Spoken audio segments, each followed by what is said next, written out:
Online business అనగానే మనకు టక్కున గుర్తొచ్చేది ఏంటి? లాభాలు, డబ్బు, అవునా?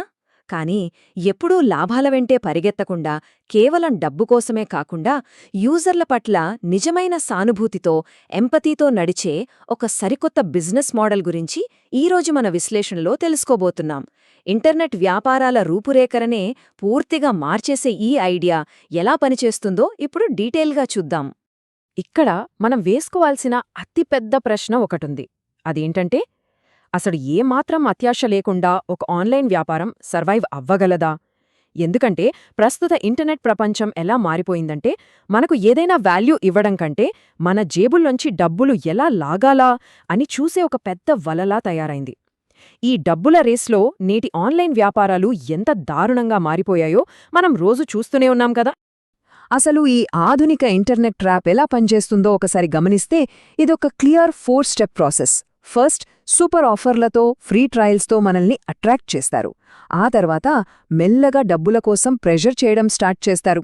ఇక మూడో దశలో బాగా లాభాలు చూపించి ఆ కంపెనీని వాల్ స్ట్రీట్ ఇన్వెస్టర్లకు భారీ ధర కమ్మేస్తారు. ఫైనల్గా చూస్తే వాడుకోవడానికి సరిగ్గా పనికిరాని ఒక బ్రోకెన్ ప్రోడక్ట్ను యూజర్ల చేతిలో పెడతారు.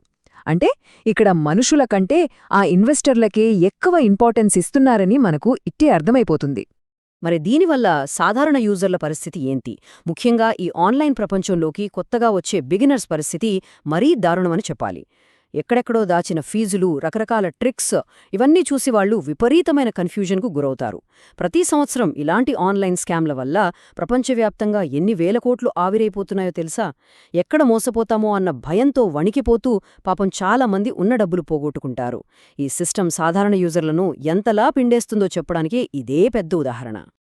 కానీ అంతా నెగిటివ్గానే ఉండదు. ఇక్కడొక ఇంట్రెస్టింగ్ కంపారిజన్ చూద్దాం. ఒక సాధారణ వ్యాపారికి, ఒక డిజైనర్కి ఉన్న తేడా ఏంటి? సాధారణ వ్యాపారి ఎప్పుడూ వీళ్ల దగ్గర్నుంచి నేను ఎంత డబ్బు లాగగలను అని ఆలోచిస్తాడు. కానీ ఈ డిజైనర్ మైండ్ సెట్ ఉన్నవాళ్లు నేను వీళ్లకు ఎంత వాల్యూ ఇవ్వగలను అని ఆలోచిస్తారు. అత్యాశకు పోకుండా చాలా ఓపికగా, సానుభూతితో ఉంటారు.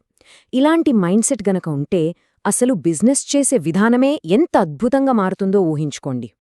ఈ ఎంపతీ ఫస్ట్ మోడల్లో అత్యంత కీలకమైన పాయింట్ ఏంటంటే, వీళ్లకు సక్సెస్ అంటే కేవలం కోట్లు వెనకేసుకోవడం కాదు. మీరు నా లైఫ్ మార్చేశారు, మీ హెల్ప్ తీసుకోవడానికి నేను అప్పుల పాలవ్వాల్సిన అవసరం రాలేదు అని ఒక యూజర్ మనస్ఫూర్తిగా చెప్పే మాటే వీళ్లకు అసలైన సక్సెస్. అంటే ఇక్కడ డబ్బు సంపాదించడం మెయిన్ గోల్ కాదు, ప్రజల నమ్మకాన్ని గెలుచుకోవడమే రియల్ అచీవ్మెంట్. ఇదంతా వినడానికి చాలా బావుంది. కానీ ప్రాక్టికల్గా ఇది వర్కౌట్ అవుతుందా? నకిలీ గురువులు, ఫేక్ ప్రామిసెస్తో నిండిపోయిన ఈ ఆన్లైన్ మనీమేకింగ్ ప్రపంచంలో ఇంత నిజాయితీగా ఉంటే సర్వైవ్ అవ్వగలరా? అడుగడుగున స్వార్థం నిండిన ఈ టఫ్ కాంపిటీషన్లో ఇలాంటి ఆదర్శవంతమైన ఐడియా ఎలా నిలబడుతుంది అన్నది ఒక పెద్ద ఇంట్రెస్టింగ్ పాయింట్. ఆ కఠినమైన సవాలును ఎదుర్కోవడానికే వీళ్లు వాడే ఆయుధం రాడికల్ ఆనెస్టీ స్ట్రాటజీ, అంటే సంపూర్ణ నిజాయితీ అన్నమాట. సగం సగం చెప్పి వదిలేయకుండా నిజంగా పనిచేసే పూర్తి పాఠాలను ఫ్రీగా ఇచ్చేయడం. కేవలం అదనపు సపోర్ట్ లేదా ఇంకా ఏదైనా ఎక్స్ట్రా కన్వీనియన్స్ కావాల్సిన వాళ్ల దగ్గరే డబ్బులు ఛార్జ్ చేయడం. ఏది పనిచేస్తోంది, ఏది పనిచేయదు, తన సొంత ఫెయిల్యూర్స్తో సహా అన్నీ ఓపెన్గా చెప్పేయడం. అసలు ఫేక్ టైమర్లు గానీ, హిడెన్ సబ్స్క్రిప్షన్లు గానీ ఉండవు. ఈ మాయా ప్రపంచంలో ఇలాంటి పచ్చి నిజాయితీయే వీళ్లకొక బ్రహ్మాస్త్రంలాగా మారుతుంది. సాధారణ కంపెనీల గ్రోత్కి, ఈ డిజైనర్ మోడల్ గ్రోత్కి చాలా పెద్ద తేడా ఉంటుంది. ట్రెడిషనల్ బిజినెస్లు బయట ఇన్వెస్టర్ల దగ్గర భారీగా ఫండ్స్ తీసుకుంటాయి. దానివల్ల ఎప్పుడూ పబ్లిక్ కంటే లాభాలకే ఎక్కువ ప్రయారిటీ ఇవ్వాలన్న ప్రెషర్ వాళ్లమీదుంటుంది. కానీ ఈ డిజైనర్ మోడల్లో అసలు బయట ఇన్వెస్టర్లే ఉండరు. కేవలం కస్టమర్లు ఇష్టపడి ఇచ్చే డబ్బుతోనే చాలా స్లోగా, నిదానంగా ఎదుగుతారు. దీనివల్ల షార్ట్ టర్మ్లో లాభాలు తగ్గినా సరే, లాంగ్ టర్మ్లో కస్టమర్ల నమ్మకాన్ని నిలబెట్టుకునే మంచి నిర్ణయాలు తీసుకోవడానికి వీళ్లకు పూర్తి ఫ్రీడమ్ ఉంటుంది. ఇదంతా ఒక ఎత్తైతే ఇక్కడ మైండ్ బ్లాక్ అయ్యే ఇంకో విషయముంది. అదేంటంటే, మా యూజర్ల శ్రేయస్సే మాకు ఎప్పటికీ ఫస్ట్ ప్రయారిటీ అని ఒక కంపెనీ చట్టబద్ధంగా, అంటే లీగల్గా ఒక హామీ ఇస్తే ఎలా ఉంటుంది? మామూలుగా అయితే ఇలాంటి ప్రామిస్ చేయడానికి ఏ పెద్ద కంపెనీ కూడా సాహసించదు. తమ ఇన్కమ్, తాము తీసుకునే నిర్ణయాలు అన్నీ పూర్తి ట్రాన్స్పరెంట్గా ఉంచడం ద్వారా ఈ విధానం ఇంటర్నెట్ హిస్టరీలోనే ఒక ఊహించని మార్పుకు నాంది పలుకుతుంది. ఈ రెండు మోడల్స్ మధ్య ఉన్న ఫైనాన్షియల్ స్ట్రక్చర్ను ఒకసారి కంపేర్ చేద్దాం. ట్రెడిషనల్ మోడల్లో లాభాలన్నీ ఎవరికి వెళ్తాయి? షేర్ హోల్డర్లకే, అంటే టాప్ లెవెల్లో ఉన్న ఓనర్లకే వెళ్ళిపోతాయి.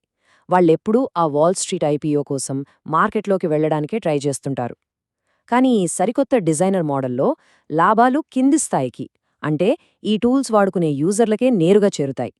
వీరు పబ్లిక్ అవ్వడానికి, షేర్ మార్కెట్ రేస్లో పడటానికి అస్సలు ఒప్పుకోరు. వాళ్ల ఫోకస్ అంటే కేవలం యూజర్ సక్సెస్ మీదే ఉంటుంది. ఇది నిజంగా ఈ బిజినెస్ గేమ్నే పూర్తిగా మార్చేసే అల్టిమేట్ పాయింట్ కదా. మనుషులను మనుషుల్లాగే ట్రీట్ చేయాలి కానీ వాళ్లను కేవలం డబ్బులులాగే ఏటీఎం మెషీన్లలా, పర్సుల్లా చూడకూడదు. ఈ విధానం వల్ల ఏమవుతుందంటే మనం వాడుకునే ప్రోడక్ట్ రాను రాను ఇంకా బెటర్ అవుతుంది తప్ప క్వాలిటీ అస్సలు పడిపోదు. సడన్గా రేట్లు పెంచేయడం లాంటి షాక్లు ఉండవు.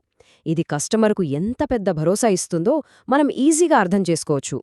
వెల్, ఇక్కడ మనందరికీ ఒక డౌట్ రావచ్చు. టెక్ ప్రపంచంలో మంచి టాలెంట్ ఉన్న ఎంప్లాయీస్ అనగానే వాళ్లు భారీగా షేర్లు, స్టాక్ ఆప్షన్స్ ఆశించి వస్తుంటారు.